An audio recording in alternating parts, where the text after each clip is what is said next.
Hello. അപ്പോൾ പഠിക്കാനുള്ളത് cell mediated immunity, human immunity. അടുത്തൊരു ടോപ്പിക് കേട്ടോ.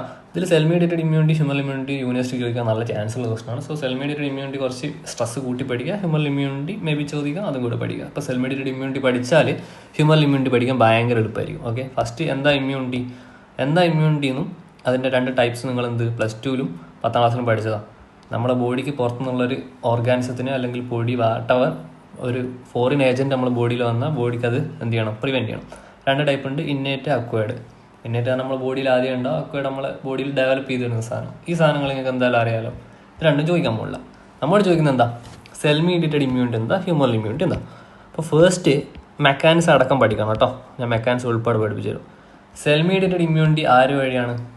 ടി സെൽ വഴി. അപ്പോൾ ഹ്യൂമൻ ഇമ്മ്യൂണിറ്റി ആര് വഴിയായിരിക്കും? ബി സെൽ വഴി. റെഡി? ബി സെല്ല് വഴി എന്തുണ്ടാവും? ആൻറ്റിബോഡി ഉണ്ടാവും. ആ ആൻറ്റിബോഡി ത്രൂ ഉള്ള സാധനമാണെന്ത്? Human immunity. എന്നാൽ ടി സെല്ല് ത്രൂ നടക്കുന്ന സംഭവമാണെന്ത്? Cell mediated immunity. പൊതുവേ സെൽ മീഡിയേറ്റഡ് ഇമ്മ്യൂണിറ്റി ആർക്കെതിരെയാണുള്ളത്? Intracellular organism. ഇൻട്രാസെല്ലുലാർ ഓർഗാനിസം എന്ന് പറയുമ്പോൾ ആർക്ക് വരാം? സെല്ലിൻ്റെ ഉള്ളിലേക്ക് അടക്കാൻ പറ്റുന്നത്. മേ ബി വൈറസ് ആവാം, ബാക്ടീരിയ ആവാം, ദെൻ പാരസൈറ്റ് ആവാം, ദെൻ ഫംഗസ് ആവാം, ചിലപ്പോൾ നമ്മളെ ട്യൂമർ സെല്ലാവാം. പിന്നെ നിങ്ങൾക്കറിയാം ട്രാൻസ്പ്ലാന്റ് ടിഷ്യൂ റിജക്റ്റ് ചെയ്യാൻ കാരണമാകുന്ന ആൾക്കാരതാ. ടിഷ്യൂവിനെ റിജക്റ്റ് ചെയ്യണമെങ്കിൽ ആര് വേണം? സെൽ മീഡിയേറ്റഡ് ഇമ്മ്യൂണിറ്റി വേണം. പിന്നെ ഞാൻ പറഞ്ഞു ക്യാൻസർ സെല്ല്, ഇത്രയും സാധനങ്ങൾക്ക് എതിരെയാണെന്നുള്ളത് സെൽ മീഡിയേറ്റഡ് ഇമ്മ്യൂണിറ്റി പ്രവർത്തിക്കുന്നത്. ഇനി ഈ ഒരു സെൽ മീഡിയേറ്റഡ് ഇമ്മ്യൂണിറ്റി ഇൻഡ്യൂസ് ചെയ്യണമെങ്കിൽ ആര് വരണം ബോഡിയിലേക്ക്? ആൻറ്റിജൻ വരണം. ആൻറ്റിജനെ ഞാൻ AG എന്ന് റെപ്രസെൻറ്റ് ചെയ്യണേ. AG വരണം. അപ്പോൾ ഈ ആൻറ്റിജനെ ആദ്യം എന്ത് ചെയ്യണം? ഇൻ കേസ് ഞാൻ ഒരു എക്സാമ്പിൾ പറയാം. അതായത് എക്സാമ്പിൾ ഇപ്പം ഞാൻ നദീം, ഞാൻ എൻ്റെ വീട്ടിലേക്ക് കുറേ കാലത്തിന് ശേഷം വരാണ്. ഇതെൻ്റെ ഇവിടെ ആരുണ്ട്? എൻ്റെ പ്രായമായ എൻ്റെ ഗ്രാൻഡ് മദർ ഉണ്ടെന്ന് വിചാരിക്കും. ഗ്രാൻഡ് മദറിന് എന്ത് കാണൂല? കണ്ണ് കാണൂല. എൻ്റെ ഗ്രാൻഡ് മദറിന് കണ്ണ് കാണുന്നില്ലേ? അങ്ങനെയാണെങ്കിൽ നദീം വന്നു എന്നുള്ള ഉമ്മാമ അറിയണമെങ്കിൽ എന്ത് ചെയ്യണം? എൻ്റെ ഉമ്മ, അതായത് എൻ്റെ ഉമ്മ പറഞ്ഞു കൊടുക്കണം. ഉമ്മമ്മ ഇങ്ങനെ നദു വന്നിട്ടുണ്ടെന്ന് പറയണം അല്ലേ? അതായത് ഒരാൾ ഇൻട്രൊഡ്യൂസ് ചെയ്യണം, എന്നാലും ഉമ്മമ്മക്ക് മനസ്സിലാവുള്ളൂ. ഉമ്മമ്മ കണ്ണ് കാണുന്നില്ലല്ലോ. ഓക്കെ, അതേപോലെ നമ്മൾ ടോപ്പിക്കിലേക്ക് വരുവാണേ. അതായത് ആൻറ്റിജൻ ബോഡിക്ക് വന്നിക്കുക എന്നുള്ളത് നമ്മൾ ആരെ അറിയിക്കണം? ടി സെല്ലിനെ അറിയിക്കണം. ടി സെല്ലിനെ അറിയിക്കുന്ന ആളാരാ? അതിനെ വിളിക്കുന്ന പേരാണ് ആൻറ്റിജൻ പ്രസൻറ്റിങ് സെൽ. എന്താണ് antigen presenting cell?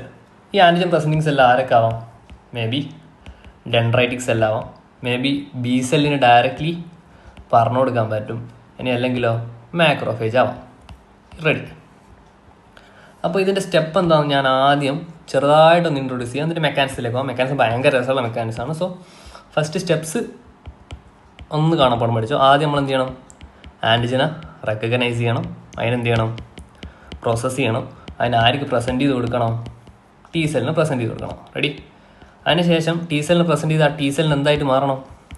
T cell പ്രൊലിഫറേറ്റ് ചെയ്തിട്ട് ആ ഫോറിൻ ഏജൻറ്റിനെ കൊല്ലാൻ ഭാഗത്തിലേക്ക് മാറി വരണം. എന്നിട്ട് ആ കയറി വന്ന ഇൻവേഡറെ എന്ത് ചെയ്യണം? എലിമിനേറ്റ് ചെയ്യണം. ഇതാണ് സ്റ്റെപ്സ്. റെഡി? ഇനി നമ്മൾ ടോപ്പിക്കിലേക്ക് കടക്കുകയാണേ. ഇതെൻ്റെ ആൻറ്റിജൻ പ്രസൻറ്റിങ് സെല്ല്. ആരായത്? Antigen presenting cell. റെഡി? ഇനി ഇതാണ് എൻ്റെ ആൻറ്റിജൻ എന്ന് വിചാരിക്കും. ഇതാണ് എൻ്റെ ആര്? ഇതാണ് എൻ്റെ ആൻറ്റിജൻ. അപ്പോൾ ആദ്യത്തെ സ്റ്റെപ്പ് എന്താ? ഈ ആൻറ്റിജനെ എൻ്റെ ആൻറ്റിജൻ പ്രസൻറ്റിങ് സെല്ല് എന്ത് ചെയ്യും? ഫാഗോസൈറ്റോസിസ് ചെയ്യും. ഈ ആൻറ്റിജൻ പ്രസൻറ്റിങ് സെല്ലിൻ്റെ ഉള്ളിൽ എന്ത് സിന്തസിസ് ചെയ്ത് വെക്കും? MHC2. ജസ്റ്റ് അതിൻ്റെ എക്സ്പാൻഡേഷൻ ഒന്നും പഠിക്കേണ്ട കാര്യമില്ല കേട്ടോ, ടെക്സ്റ്റിലും കൊടുത്തിട്ടില്ല. ജസ്റ്റ് ആരാണ്? ഈ MHC2ൻ്റെ വെസിക്കിൾസ് ഉണ്ടാക്കി വെച്ചിട്ടുണ്ടാവും. ഈ ആൻറ്റിജൻ എന്ത് ചെയ്യും? നമ്മളെ ബോഡി അല്ല, ആൻറ്റിജൻ പ്രസൻറ്റിങ് സെൽ എന്ത് ചെയ്യും? ഡൈജഷൻ ചെയ്തിട്ട് പെപ്റ്റൈഡ് ഫ്രാഗ്മെൻറ്റ്സ് ആക്കി വെക്കും. റെഡി? ഇത്രയും പറഞ്ഞാൽ സംശയമുണ്ടോ? ആൻറ്റിജൻ കയറി ആൻറ്റിജൻ പ്രസൻറ്റിങ് സെല്ലിൻ്റെ ഉള്ളിൽ MHC2 ഉണ്ടാക്കി, ഡൈജഷൻ ചെയ്ത് ആൻറ്റിജൻ എന്ത് ചെയ്താക്കി? ആൻറ്റിജൻ്റെ ഫ്രാഗ്മെൻറ്റ്സ് ആക്കി. ഇനി ഇത് രണ്ടും തമ്മിൽ എന്ത് ചെയ്യണം? ഫ്യൂസ് ചെയ്യണം. ഫ്യൂഷൻ. രണ്ടും തമ്മിൽ ഫ്യൂസ് ചെയ്താൽ എന്തുണ്ടാവും നോക്കിയോ? ഈ MHC2AGയും നമ്മുടെ ആൻറ്റിജൻ്റെ പെപ്റ്റൈഡ് ഫ്രാഗ്മെൻറ്റ്സ് നമ്മൾ ഫ്യൂസ് ചെയ്യും. ഇനി ഇതിനെ എക്സോസൈറ്റോസിസ് ചെയ്യും. എക്സോസൈറ്റോസ് എന്ന് പറഞ്ഞാൽ എന്താ? സെല്ലിൻ്റെ പുറത്താക്കുക. സെല്ലിൻ്റെ പുറത്തേക്ക് ഉള്ളത് എക്സോസൈറ്റോസ്, ഉള്ളിലേക്കാണെങ്കിൽ എൻഡോസൈറ്റോസ് അറിയാലോ. എന്നിട്ട് ഇതിനെന്ത് ചെയ്യും, സർഫസിൽ ഇങ്ങനെ കൊണ്ടുവെക്കും. എന്തിനെങ്ങനെ സർഫസിൽ കൊണ്ടുവെക്കുന്നത്, നമ്മളെ ഞാൻ പറഞ്ഞു എൻ്റെ ഉമ്മാമാനെ അറിയിക്കണം ആര് ഞാൻ വന്നു എന്നുള്ള, അതേപോലെ T സെല്ലിനെ എനിക്ക് അറിയിക്കണം. ഇങ്ങനെ മൊത്തത്തിൽ പുറത്ത് എക്സോസൈറ്റോസിന് ചെയ്തതിന് ശേഷം ഇതിനെ വിളിക്കുന്ന പേരെന്താ, ആൻറ്റിജൻ MHC കോംപ്ലക്സ്. ഇനി ആൻറ്റിജൻ MHC കോംപ്ലക്സിനെ ഞാൻ എന്ത് ചെയ്യും, ഒന്നിക്കൽ ബ്ലഡിലേക്ക് സർക്കുലേറ്റ് ചെയ്യാൻ വിടും. ബ്ലഡിലാണല്ലോ ആരുള്ളത്, T സെല്ല്, അല്ലെങ്കിൽ ഞാൻ എൻ്റെ ലിംഫിലേക്ക് സർക്കുലേറ്റ് ചെയ്യാൻ വിടും. റൈറ്റ്. ഇനി അപ്പോഴാണ് നമ്മളെ T സെല്ല് എന്ത് ചെയ്യുന്നത്, ഈ വഴി കൂടി വരുന്നത്. T സെല്ലിൻ്റെ മുകളിൽ എന്തുണ്ടാവും, ഇതിനെ ആക്സെപ്റ്റ് ചെയ്യാൻ പാകത്തിലുള്ള T സെൽ റിസെപ്റ്റർ ഉണ്ടാവും. T സെൽ റിസെപ്റ്റർ ഉണ്ടാവും.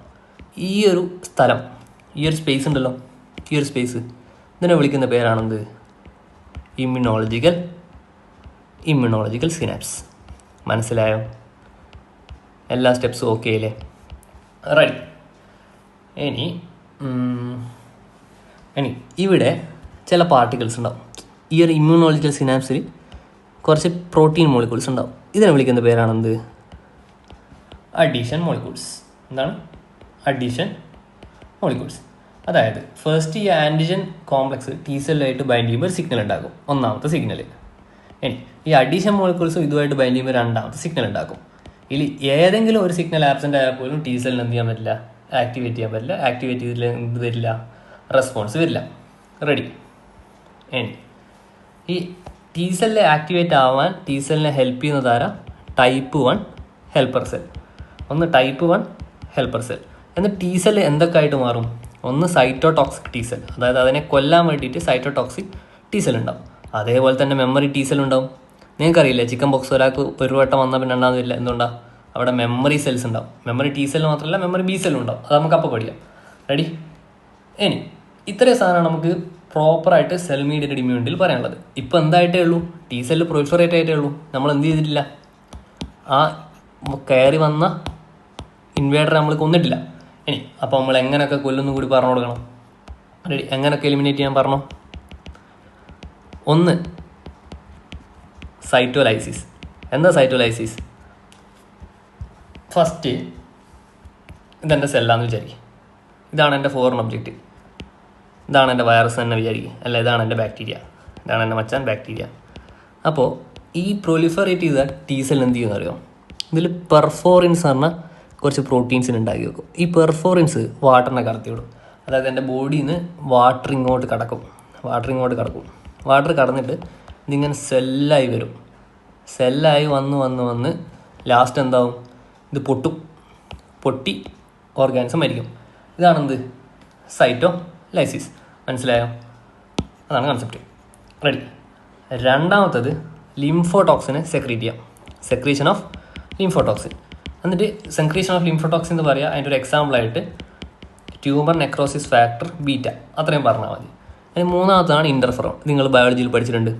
ഇൻ കേസ് എൻ്റെ ഇവിടെ എന്ത് വന്നു, ട്യൂമർ വന്നു വിചാരിക്കും കുറച്ച് സെൽസിന്, അതായത് ഇനി ബാക്കി ഇവിടെ നോർമൽ സെല്ലുള്ളത്, അങ്ങനെയാണെങ്കിൽ ഇവിടെയൊക്കെ എന്ത് ചെയ്യും, നമ്മൾ ഇൻ്റർഫെറോൺ കൊണ്ട് കോട്ട് ചെയ്ത് വെക്കും. സോ ദാറ്റ് എന്ത് ചെയ്യില്ല, ഇതിനൊന്നും ഇത് എഫക്റ്റ് ചെയ്യില്ല. സോറി, ഞാൻ ട്യൂമർ എന്നാണ് പറഞ്ഞത്. അതായത് ഇതിനെ വൈറസ് ഇൻഫെക്റ്റ് ചെയ്തു, ഞാൻ പറഞ്ഞ തെറ്റിയുണ്ട് കേട്ടോ.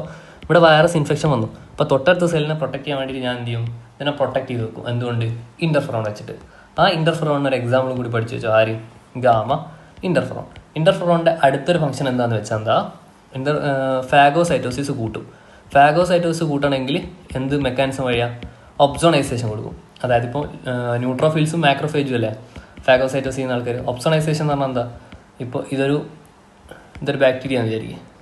ഇതിൻ്റെ പുറത്ത്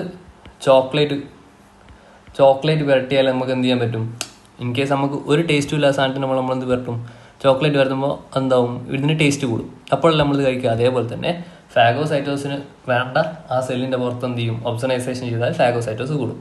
ഇത്രയാണ് മെയിനായിട്ട് സെൽ മീഡിയേറ്റഡ് ഇമ്മ്യൂണിറ്റിയിൽ നമുക്ക് പഠിക്കാനുള്ളത്. ഇനി ഇത് ഞാൻ ചെറുതായിട്ടൊന്ന്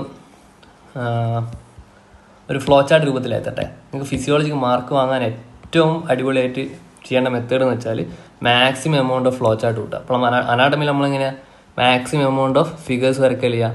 ആദ്യം virus infected antigen presenting cell, virus infected antigen presenting cell normally MHC2 ഉണ്ടാവുക. വൈറസ് ഇൻഫെക്റ്റഡ് ആണെങ്കിൽ MHC1 ഉണ്ടാവും. MHC1 ആൻറ്റിജൻ കോംപ്ലക്സ് ഉണ്ടാവും. അതിന് ആര് റെക്കഗ്നൈസ് ചെയ്യും, T സെൽ റിസപ്റ്റർ ഐഡൻറ്റിഫൈ ചെയ്യും അല്ലേ. T സെൽ റിസപ്റ്റർ ഐഡൻറ്റിഫൈ ചെയ്താൽ എന്താവും, അതിന് ഡിഫറൻസിയേഷനും ഇതൊക്കെ നടന്നിട്ട് ടി സെല്ല് ആക്ടിവേറ്റ് ആവും. അത് പ്രൊലിഫറേഷനുമായി ഡിഫറൻസിയേഷനുമായി ആര് ടി സെല്ല് T8. എന്നിട്ട് T8 എന്തൊക്കെ ഉണ്ടാവും? സൈറ്റോടോക്സിക് ആയിട്ടുള്ള T8 ഉണ്ടാവും, മെമ്മറി T8 ഉണ്ടാവും അല്ലേ? മെമ്മറി T8 ഉണ്ടാവും. ഈ സൈറ്റോടോക്സിക് T8 എന്ത് ചെയ്യും? ഇൻവേഡറിനെ കൊല്ലും. റെഡി? ഇൻവേഡറിനെ കില്ല് ചെയ്തു. ഇനി അറ്റ് ദ സെയിം ടൈം നമുക്ക് ആൻറ്റിജൻ പ്രസൻറ്റിങ് സെല്ല്, ഇത് ഞാൻ പറഞ്ഞു വൈറസിൻ്റെ. ഇനി അല്ലാത്ത കേസിലോ നമ്മൾ പഠിച്ചത് ഏതായിരുന്നു നേരത്തെ? MHC2AG എവിടെ? ആൻറ്റിജൻ പ്രസൻറ്റിങ് സെല്ലിൻ്റെ സർഫസിൽ. എന്നിട്ടോ ഇതിൻ്റെ സർഫസ് തന്നെ എന്തും ഉണ്ടാവും അവിടെ? ഇനാക്റ്റീവ് ആയിട്ടുള്ള T4 ഉണ്ടാവും. ഇനാക്റ്റീവ് ആയിട്ടുള്ള T4 ഈ ആൻറ്റിജൻ പ്രസൻറ്റിങ് സെല്ല് ഇതിനൊക്കെ ഐഡൻറ്റിഫൈ ചെയ്തതിനു ശേഷം എന്താവും? ആക്റ്റീവ് ആയിട്ടുള്ള T4 ആയിട്ട് മാറും. ആക്റ്റീവ് ആയിട്ടുള്ള T4 എന്തൊക്കെ ആയിട്ട് മാറാം? മെമ്മറി T4 ആവും, at the same time effector T4 ആവും. Effector T4 with the help of ആര്? ഇന്റർലൂക്കിൻ 2. ആര് നിങ്ങൾ പഠിച്ചിട്ടുണ്ടാവും കേട്ടോ. ഇന്റർലൂക്കിൻ 2 ആയിട്ട് ആരെ കോസ്റ്റിമുലേറ്റ് ചെയ്യും? ഈ പ്രൊലിഫറേഷൻ ഓഫ് T8നെ കോസ്റ്റിമുലേഷന് ഹെൽപ്പ് ചെയ്യും. ഇതാണ് നിങ്ങൾ എന്ത് ചെയ്യേണ്ടത്? സെൽ മീഡിയേറ്റഡ് ഇമ്മ്യൂണിറ്റി ചോദിച്ചാൽ വരക്കേണ്ട ഫ്ലോ ചാർട്ട്. റെഡി? ഇനി അടുത്തത് എന്താ നമ്മൾ പഠിക്കാനുള്ള ബാക്കിയുള്ള ടോപ്പിക്? ഹ്യൂമോറൽ ഇമ്മ്യൂണിറ്റി. സംശയമുണ്ടോ? ഹ്യൂമോറൽ ഇമ്മ്യൂണിറ്റി മറ്റേത് T സെല്ല് വഴി നടക്കുന്ന ഒരു സാധനമാണെങ്കിൽ ഇത് ആര് വഴി നടക്കുന്ന സാധനമാണ്? ആൻറ്റിബോഡി വഴി നടക്കുന്ന സാധനമാണ്. നിങ്ങൾ ബിഗ് ബോസിൽ കേട്ടിട്ടുണ്ടാവും. ഇപ്പോൾ ലേറ്റസ്റ്റ് ബിഗ് ബോസിൽ മോഹൻലാൽ ഒരു ഡോക്ടറോട് ചോദിക്കില്ലേ, ചൈന ഡോക്ടറോട്, മറ്റേ ബ്ലഡ് ക്ലോട്ട് ചെയ്യാൻ ആവശ്യമായ വിറ്റാമിൻ ചോദിച്ചപ്പോൾ ആ കണ്ടസ്റ്റൻറ്റ് പറഞ്ഞത് പ്ലാസ്മ സെൽ. മാറി പറഞ്ഞതാണ്, എന്നാലും ഈ ആൻറ്റിബോഡി ഉണ്ടാക്കുന്നത് ആരാ? Plasma cell. നമ്മളെ ബ്ലഡിൽ നോർമലി പ്ലാസ്മ സെൽ ഉണ്ടാവും? ഇല്ല. നമ്മളെ ബി സെല്ല് ഡിഫറൻഷ്യേറ്റ് ചെയ്തിട്ടാണ് എന്തുണ്ടാവുക? Plasma cell. ഞാൻ ജസ്റ്റ് ഇപ്പോൾ ഒരു കറണ്ട് സെറിയോ പറഞ്ഞതെന്ന് മാത്രം. അങ്ങനെ അപ്പോൾ ഇത് നോർമലി ബ്ലഡിലില്ല, നമുക്ക് ആവശ്യമുള്ളപ്പോൾ ബി സെല്ല് പ്രൊലിഫറേറ്റ് ചെയ്തിട്ടാണെന്നുണ്ടാവുക പ്ലാസ്മ സെൽ ഉണ്ടാവുക. ഇനി മറ്റേതിൽ എന്ത് വേണമായിരുന്നു? ഒരു ആൻറ്റിജൻ പ്രസൻറ്റിങ് സെല്ല് വേണമായിരുന്നു. പക്ഷേ ഇത് നമ്മൾ ബോഡിയിലേക്ക് ആൻറ്റിജൻ വന്നാൽ ബി സെല്ലിന് എന്ത് ചെയ്യാൻ പറ്റും? ഡയറക്റ്റ്ലി ഇതിനെ റെക്കഗ്നൈസ് ചെയ്യാൻ പറ്റും. രണ്ട് തരത്തിൽ നടക്കാം. ഒന്നുകിൽ ബി സെല്ല് ഡയറക്റ്റ്ലി റെക്കഗ്നൈസ് ചെയ്യാം, അറ്റ് സെയിം ടൈം വേണമെങ്കിൽ ആൻറ്റിജൻ പ്രസൻറ്റിങ് സെല്ല് അറിയിച്ചിട്ടും സംഭവം നടക്കാം. റെഡി? ഇനി ഇതിൻ്റെ സ്റ്റെപ്സ് എന്തൊക്കെയായിരിക്കും? ഫസ്റ്റ് എന്ത് ചെയ്യണം? ആൻറ്റിജനെ പ്രസൻറ്റ് ചെയ്യണം, എന്നിട്ട് ബി സെല്ലിനെ ആക്ടിവേറ്റ് ചെയ്യണം. ബി സെല്ലിനെ ആക്ടിവേറ്റ് ചെയ്താൽ ബി സെൽ എന്തായിട്ട് മാറും? പ്ലാസ്മ സെല്ലായിട്ട് മാറും. പ്ലാസ്മ സെൽ ഉണ്ടായാൽ പ്ലാസ്മ സെല്ലിൽ നിന്ന് പ്രൊഡ്യൂസ് ചെയ്യും? ആൻറ്റിബോഡി പ്രൊഡ്യൂസ് ചെയ്യും. ആൻറ്റിബോഡി പ്രൊഡ്യൂസ് ചെയ്താൽ അത് ആരെ? ഇൻവേഡേഴ്സിനെ കില്ല് ചെയ്യും. ഇൻവേഡേഴ്സിനെ കില്ല് ചെയ്താൽ മാത്രം മതിയോ? അതിൻ്റെ കൂടെ മെമ്മറി ബി സെല്ല് ഉണ്ടാക്കി വെക്കും. എന്തിനാ മെമ്മറി ബി സെല്ല്? അടുത്തൊരു തവണ വന്നാൽ നമുക്ക് പെട്ടെന്ന് എന്ത് ചെയ്യാൻ പറ്റും? അതിനെ ഡിഫെൻഡ് ചെയ്യാൻ പറ്റും. ഇനി ആക്ടിവേഷൻ ഓഫ് ബി. ഇപ്പോൾ ഞാൻ പറഞ്ഞു ബി എന്നാണ് എന്തുണ്ടാകുന്നത്? ആൻറ്റിബോഡി എന്നുണ്ട്. ആക്ടിവേഷൻ ഓഫ് ബിക്ക് ഹെൽപ്പ് ചെയ്യുന്ന ആൾക്കാർ, നേരത്തെ ഞാൻ ടൈപ്പ് 1 ഹെൽപ്പർ സെല്ലല്ലേ പറഞ്ഞത്, ഇവിടെ ടൈപ്പ് 2 ഹെൽപ്പർ സെല്ല്. ഇത് ടൈപ്പ് 2 ഹെൽപ്പർ സെല്ല്. അതിൻ്റെ കൂടെ ഇന്റർലൂക്കിൻ 2, ഇന്റർലൂക്കിൻ 4, ഇന്റർലൂക്കിൻ 5 ഇത്ര ആൾക്കാരാണ് ഹെൽപ്പ് ചെയ്യുന്നത്. ഇതാണ് നമ്മൾ ബി സെൽ എന്ന് വിചാരിക്കും.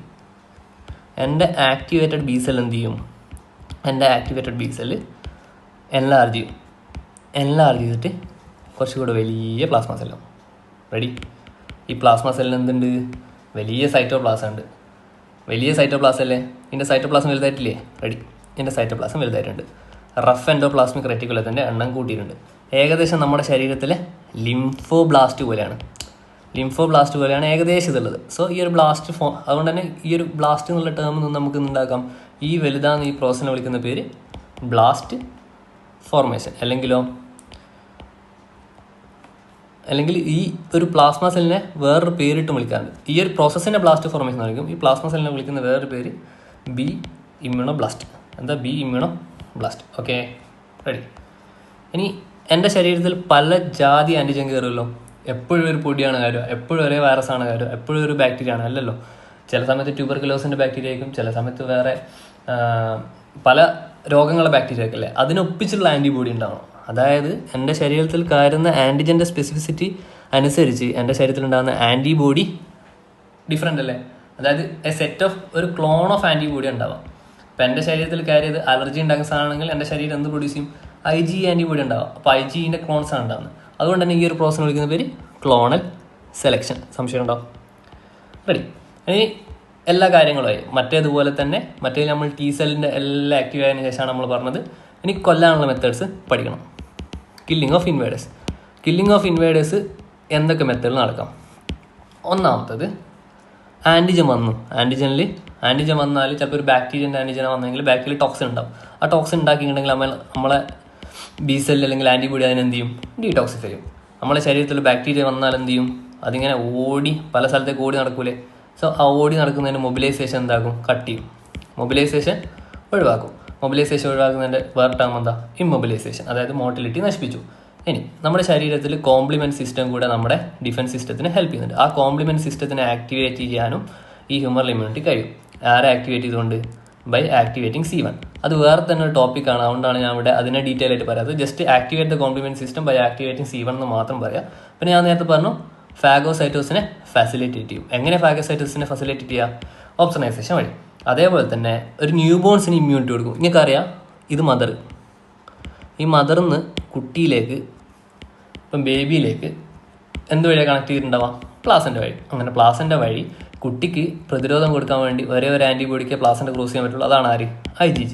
ഇനി കുട്ടി ജനിച്ചെന്ന് വിചാരിക്കും, ജനിച്ചതിന് ശേഷം നമ്മളെന്ത്, ബ്രസ്റ്റ് മിൽക്കില്ലേ, മിൽക്ക് വഴി കിട്ടുന്ന ആൻറ്റിബോഡി ഏതാ, IgA. അതായത് IgAയും IgGയും വഴി ഹ്യൂമറൽ ഇമ്മ്യൂണിറ്റി തന്നെയാണ്. റെഡി.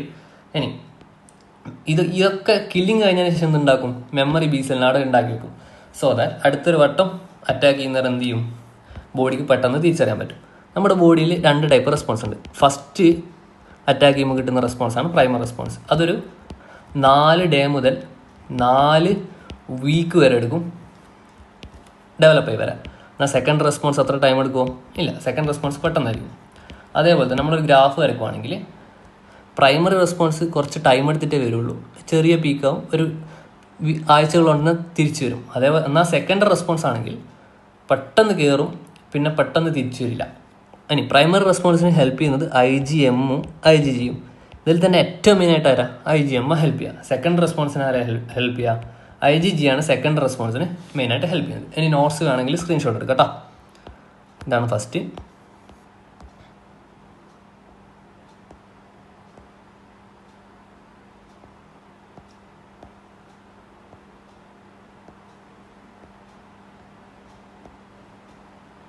ഓക്കെ.